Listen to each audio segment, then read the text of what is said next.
हमारा कौमी झूठ। यार फोन साइलेंट पे था। बाबा जी कहते हैं बीवी से कभी झूठ नहीं बोलना चाहिए क्योंकि वो पूछती तभी है जब उसे पता होता है।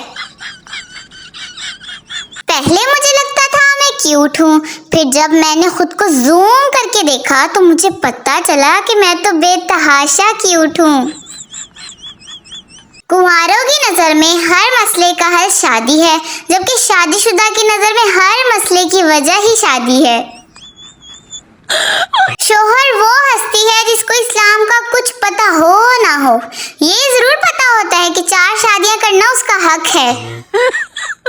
अगर घर में कोई हाथ पे हाथ रखे खामोश बैठा है तो यकीन कर लो या तो उसका मोबाइल चार्जिंग पे है या इंटरनेट नहीं चल रहा। सब्र का इम्तिहान तब शुरू होता है जब मोबाइल साइलेंट पे हो और मिल ना रहा हो कसमें। लड़कियों की इज्जत करो क्योंकि उनकी बेइज्जती के लिए उनकी अम्मी ही काफी हैं।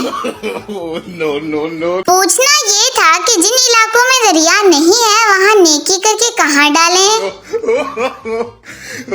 ये पाँव की छोटी उंगली शायद बनी ही सोफे और टेबल से टकराने के लिए है। मोबाइल को उर्दू में आला बराए सत्यानाश मुकम्मल इंसान कहते हैं। अच्छा दोस्त किसी को नहीं मिलता, मिले हुए को ही मार पीट के अच्छा बनाना पड़ता है। कुछ लोग बीमार होते हैं तो मेडिसिन लेने की बजाय स्टेटस लगाते हैं।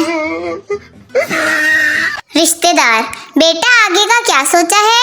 मैं बस आप जाओगे तो उसके बाद मोबाइल लेकर बैठ जाऊंगी। पाकिस्तानियों को एक बार फिर से बत्ती चली गई बत्ती आ गई वाला मौसम मुबारक हो। पहले लोगों को गुस्सा आता था तो अपने आप को कमरे में बंद कर लेते थे, आजकल व्हाट्सएप की डीपी हटा लेते हैं। आजकल की औलाद से ज्यादा तो मच्छर फरमाबरदार हैं, मगरिब से पहले घर तो आ जाते हैं। काश मेरा घर तेरे घर के करीब होता, मिलना तो मुकद्दर की बात है, वट्टा मारना तो नसीब होता। ये जो हम उजड़े उजड़े से लगते हैं ना, इश्क के नहीं गर्मी की सताए हुए हैं।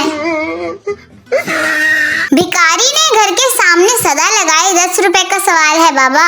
घर में से एक नई दुल्हन बाहर आई और फकीर से बोली जाओ बाबा माफ करो। भिखारी कुछ आगे दूर गया, दुल्हन की सास ने उसे वापस बुलाया।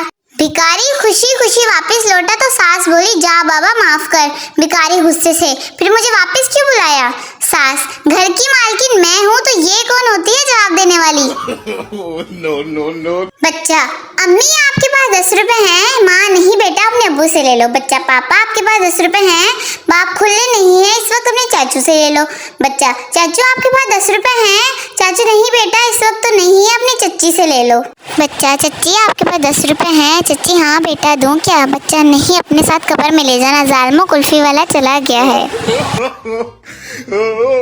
एक आलिम का बड़ा चर्चा था कि वो रूहों से बात करवा देते हैं। एक बच्चा जो अपनी होशियारी की वजह से मोहल्ले में बड़ा मशहूर था, वो आमिल के पास पहुंचा और नजराना पेश करने के बाद कहा मैं अपने दादा की रूह से बात करना चाहता हूँ।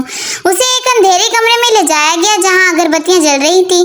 चंद लम्हों बाद एक भारी आवाज सुनाई दी, क्यों आए हो बरखुरदार? करीब से आमिल के चेहरे ने बच्चे को ठोका दिया, ये तुम्हारे दादा की रूह बोल रही है। पूछो क्या पूछना चाहते हो? दादा जान, बच्चे ने सर खुजाते हुए कहा, मुझे आपसे सिर्फ ये पूछना है कि आपकी रूह यहाँ क्या कर रही है, जबकि आपका तो इंतकाल भी नहीं हुआ।